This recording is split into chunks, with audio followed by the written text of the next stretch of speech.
Eğer maddi cəhətdən sıxıntın varsa və yaxud iş atmışsan və işdə müştəri sıxıntısı varsa, ümumən bir dənə məsləhət görə bilərəm. O da əlindəki telefonu götürüb mənə bu videoya baxdıqdan sonra götür başla öz videolarını çək və öz videoları paylaş.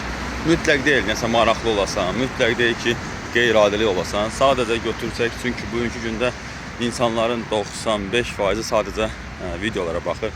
Qalan 5%, 3% isə video çəkir, paylaşır.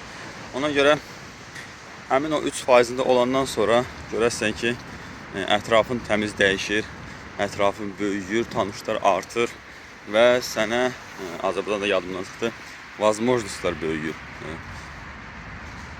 İnanın ki, yəni mən çəkib bir də çəkməsəydim, seyxi açsaydım, xeyli fərq eləyəcəkdi. Çünki ondan qabaq da mən açmışdım, amma belə video çəkmirdim, başqa cür çəkirdim. Və məndə də həmin sıxıntılar vardı. Və məhz düzdür, hər şey Allahın izni iləndir. Amma biz də dənizdə batan, qarğıya bu, dənizdə batan adama bənzəməyək. O ki, dənizdə batır, yanına gəmi gəndə deyir, mənə Allah kömək edəcək. Zaten o sənə gəmini göndərən də Allahdır. Bugünkü gündə sosial şəbəkənin də var. Yəni, bu da bir neymətdir. Sadəcə bunu işlətmək lazımdır. Belə, çalışın.